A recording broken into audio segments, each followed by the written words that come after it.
Welcome everyone to the spooky, scary world of the monster in the closet. If you can't tell, this season is one of my favorites. You get to dress up in silly or sometimes spooky costumes. You get to get candy. You get to do all sorts of things. And today we are talking about this spooky season. We are talking about how to help kids manage their anxieties and their fears in fun ways and in ways that actually work. Before we jump into that, make sure that you are following MisterStuTV everywhere on Facebook, Instagram, TikTok, and YouTube. And on YouTube, there's two channels there. There's youtube.com/@MisterStuTV and youtube.com/@MisterStuTVParents. So be sure to check out both of those. Like, subscribe, go blast it all right now as we are talking together about this monster in the closet technique.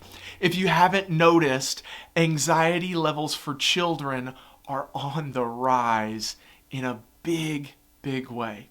Ever since COVID-19 and the worldwide pandemic, most research indicates that children's anxiety levels have increased since the pandemic. And that makes sense to most of us, that kids experienced something that was very difficult and very scary, but they've made it through, and now there's just that residual feeling still lingering, that residual anxiety still lingering. But the other thing that I hear all the time is that kids are just soft. Kids today are just soft, and they don't know what it means to be in trouble, or they don't know what it means to be punished, or whatever it might be to you, however you may have said it or have heard it. I hear all the time that kids are just soft. Well, today's technique, this monster in the closet technique, will help with that anxiety and different fears, and yes, it will even help your child to at least seem less soft. And we'll talk a little bit about what soft might actually mean. As a child therapist, I see so many well-meaning parents who just don't want their kids to live in fear, which is a great thing. They don't want their children to just be anxious often and to always be driven by this fear of everything going on in our community down here in Louisville, Kentucky. And it's out of their well-meaningness that sometimes they'll send the wrong message. What I mean is they'll say to their child, listen, there's nothing to be scared of. Their child will be telling them something that has them scared, and the parent will say back, there's nothing to be scared of. Or they'll say something like, don't be scared. Don't be scared. There's nothing to be scared of. And what that does in a child is it tells the child, well, I do feel this way. So you're saying there's nothing to be scared of, but I am scared. And you saying that didn't make me not scared. Now I'm just scared that I'm scared because you told me there's nothing that I should be scared of. If that makes sense in that really roundabout, go in chaos kind of way, that is what you're sending. That's the message that you're sending to a child when they are scared and you tell them there's nothing to be scared of or don't be scared.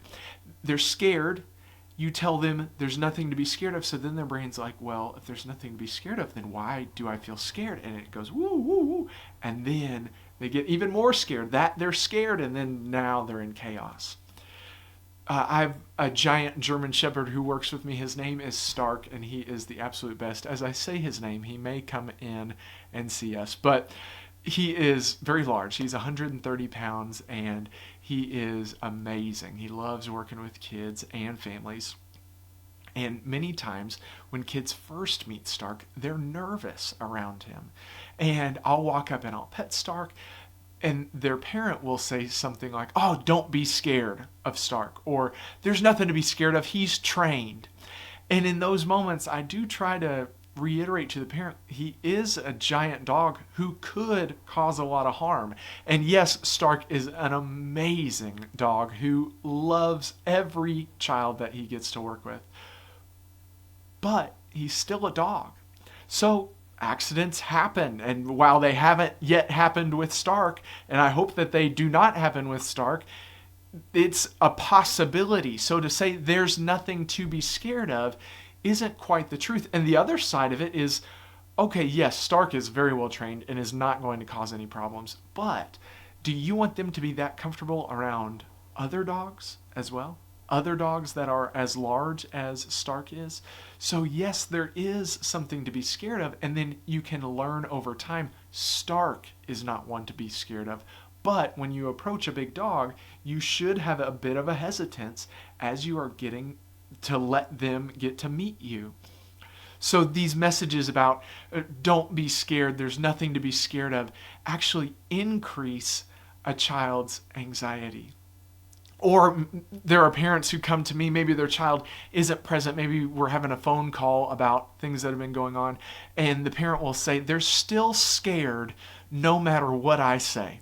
I can tell them don't be scared. I can tell them there's nothing to be scared of. I can tell them there's nobody hiding in the dark. I can tell them there's no monster in the closet. I can tell them that it's going to be okay. I'll be back in 10 minutes. I can tell them all these things, and no matter what I say, they're still scared. Have you experienced any of those things? Have you either experienced telling a child there's nothing to be scared of, don't be scared, and it not working? Or maybe you've seen someone who was frustrated with this, or maybe you were the child. Maybe your parents told you there's nothing to be scared of, don't be scared, and you didn't feel like it worked for you. Or maybe you're the parent who is saying they're still scared no matter what I say. Do you see this today? Are kids today just soft?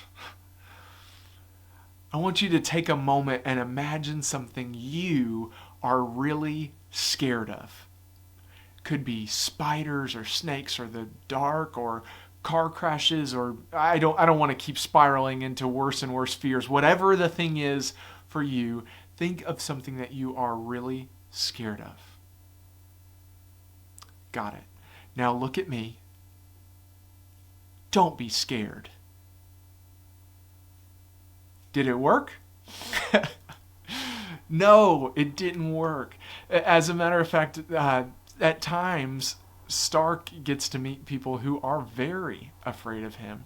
And for the most part, Stark knows how to stay away. But to just recently, Stark was entering our lobby. We were just entering the building. And there was a client and their parent there, and their parent has some fear of Stark. Well, Stark ran over and was saying hello to the child and pretty much ignoring the parent, but saying hello to the child, and the parent was noticeably nervous, noticeably scared, and the child looked at their parent and said, don't be scared. There's nothing to be scared of. Stark is trained. Don't be scared. And guess what? That didn't help at all. So why are we surprised when we tell children, don't be scared, there's nothing to be scared of, and they're still scared? It's because just saying that, it doesn't work. And it comes down to well-meaning parents not wanting their children to experience those difficult emotions of fear, of sadness, of anger even at times. But we've forgotten that it's not about avoiding or ignoring or glossing over difficulties. It's about confronting those difficulties. Most research indicates that anxiety is up for children ever since the COVID-19 pandemic. But here's the interesting thing. Publication Frontiers in Anxiety found that levels of anxiety in children are up since COVID-19. However, anxiety levels of parents have remained the same. Children's anxiety levels are up, but their parents' anxiety levels have remained steady before, during, and after COVID-19, or before and after, I don't know about during, but before and after COVID-19, their anxiety levels were the same. How can that be? It's not that kids today are soft. It's that many times kids today are raised to be able to avoid, ignore, or just walk away from difficult times. They can always turn a screen on to try to drown out whatever difficult emotion it is that they're feeling. And so at those times, like at night when they're laying in bed and they don't have a screen, they don't have anything to help them ignore those fears, what happens is all of them start to come forward. All of that fear that's been bottled up is now being processed, because all day long they were not processing it. They were pushing it down and ignoring it and trying to pay attention to other things. So it's not that children today are soft, it's just that they don't have much practice.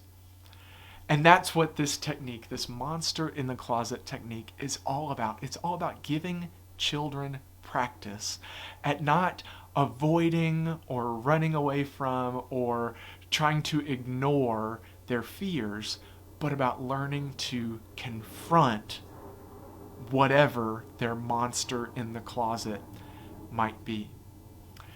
Research actually shows that one of the most effective interventions for anxiety is what's called exposure therapy.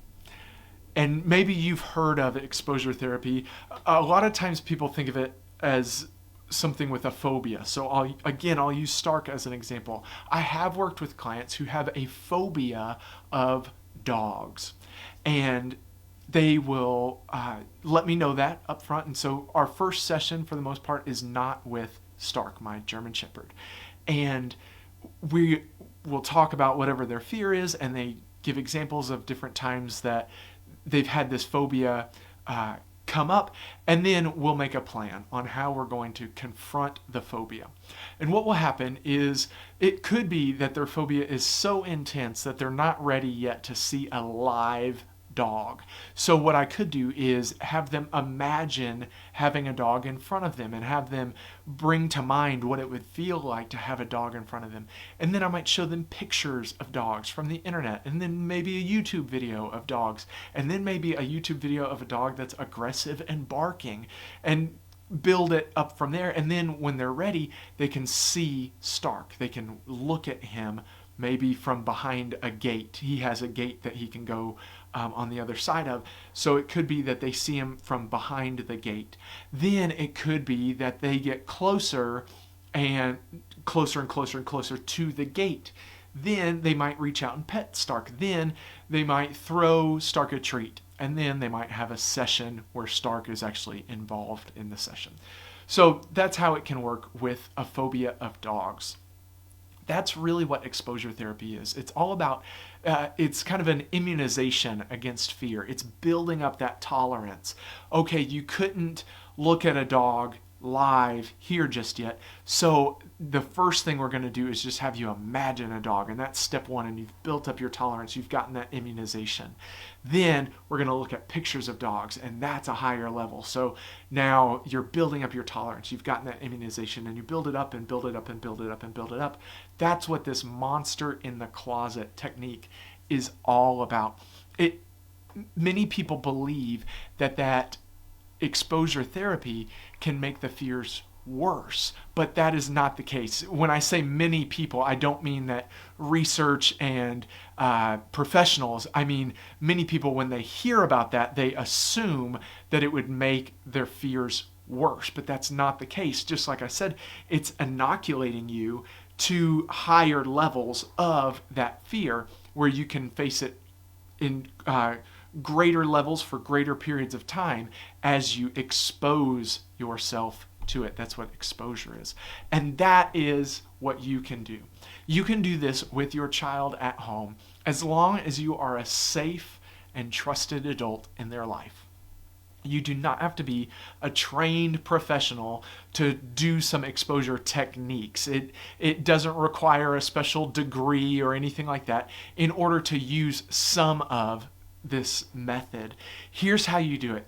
I call it the monster in the closet because when you think about horror movies, a lot of times they'll describe this monster or this killer or whatever it might be, and in your mind it gets to be just this terrifying being that has fangs and blood and everything else that is just so scary. And then you might see the picture of the thing and it's like, oh, well, that wasn't as scary as what was in my head. People say this often happens with them when they read a book and then watch a movie. If they're scary things, they'll read the book and the monster might be really scary, and then they see the movie and it's like, oh, that was not as scary as what I had in my head.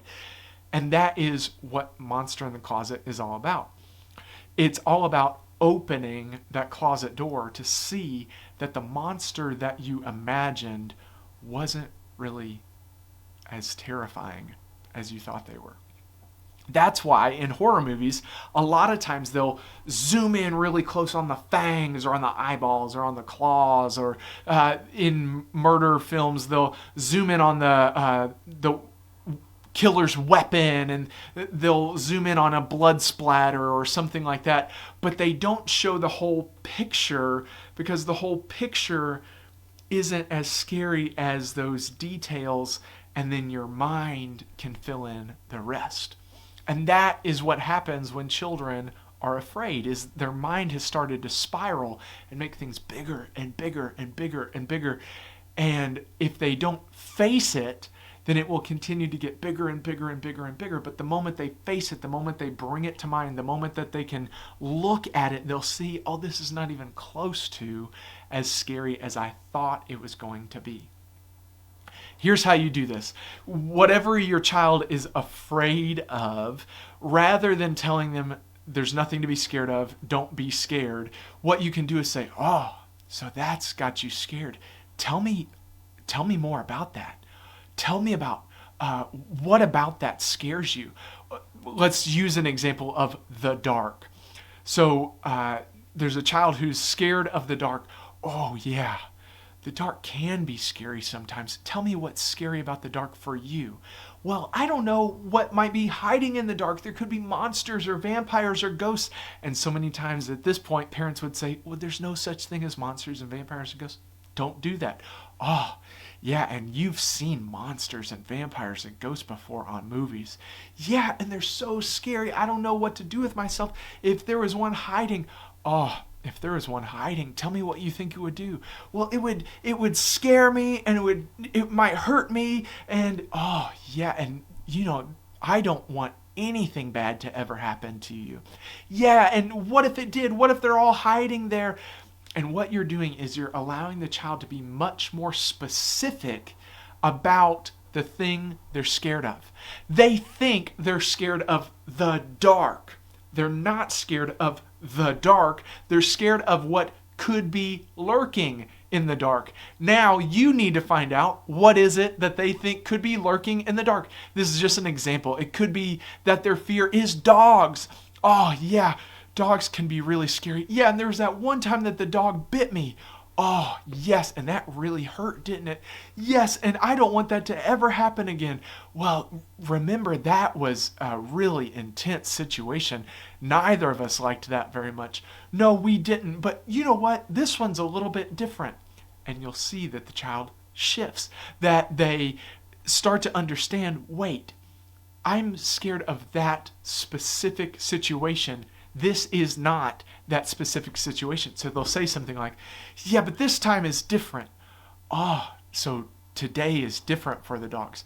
Yeah, because he's got on a uniform. He wears a vest to show people that he's a nice dog. Oh, so maybe this dog is different than other dogs. Yeah, and he looks different. He looks like he's really nice to people. Oh, so this dog is different than the dogs that you're scared of. Yeah, maybe I'm not scared of this dog, but that dog was really mean. Oh, so that dog was having a tough time that day.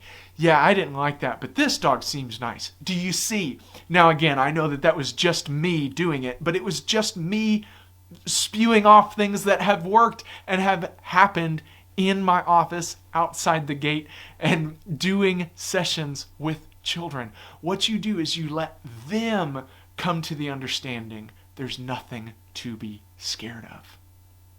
I'm scared of the dark. They're scared of all the monsters that are lurking in the dark. Yeah, but and you've seen movies about those things. Yeah, and they're really scary, and I don't want them to come and get me and come and hurt me. Oh, and I don't want that either. It can be tough to stay away from those things sometimes too. Yeah, but you know, in the movies that we saw, sometimes I could tell that they weren't real. Oh, so sometimes they're really scary, but then you can figure out that it's just a costume.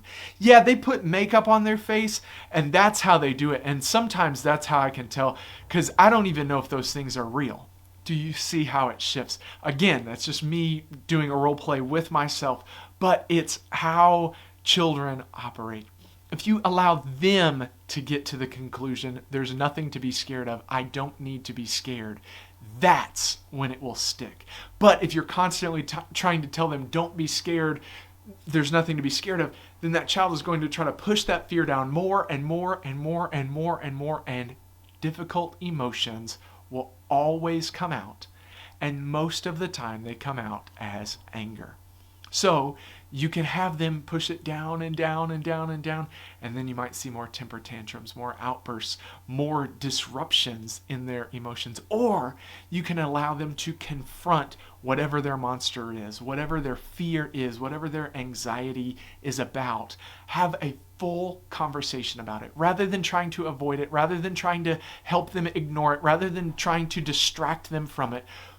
Plunge head first into whatever fear it is that they have, whatever their anxieties are about. Have a full discussion about it, and don't share with them that they should not be scared or there's nothing to be scared of. Just keep asking more questions and keep reflecting back to them what they are saying.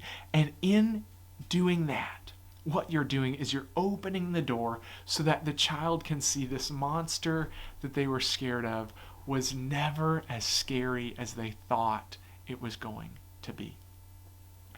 If you'll do that, then you'll help children build their tolerance for fear. You will help children get that immunization to their fear so that they can deal with more intense fears and fears for longer periods of time without feeling overwhelmed by those things. Try it out next time your child is having a difficult time with their fear or their anxieties. Have them take a deep dive into fully understanding what it is exactly that they are scared of. And if you'll do that, then you'll be building a stronger relationship with your child, as they'll see that you are working to understand their world, even if it didn't make sense to you at first.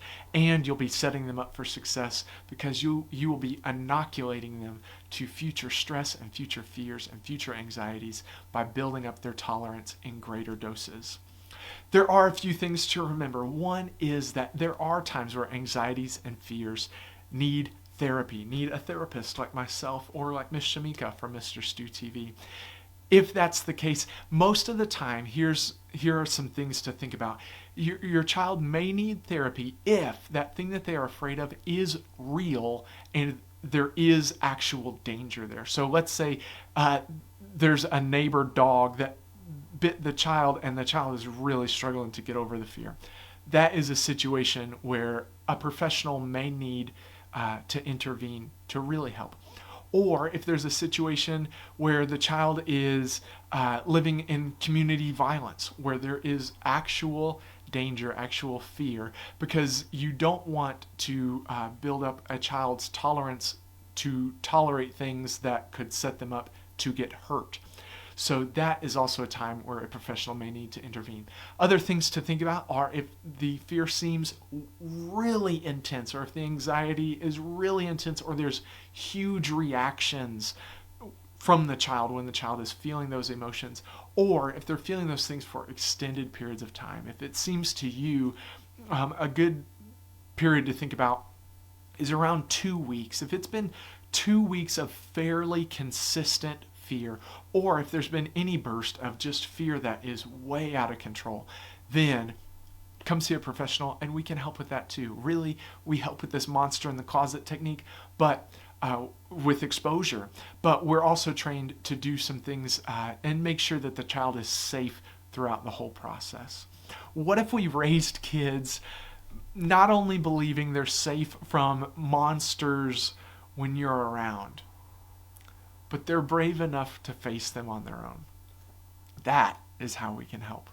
Make sure that you subscribe to MisterStuTV on YouTube, youtube.com/@MisterStuTV and youtube.com/@MisterStuTVParents, and like all of our posts and follow us on social media, TikTok, Instagram, Facebook, that is @MisterStuTV. If you liked this topic and you'd like to know more about building up children's resilience, check out the video on MisterStuTV Parents called Carry the Tray.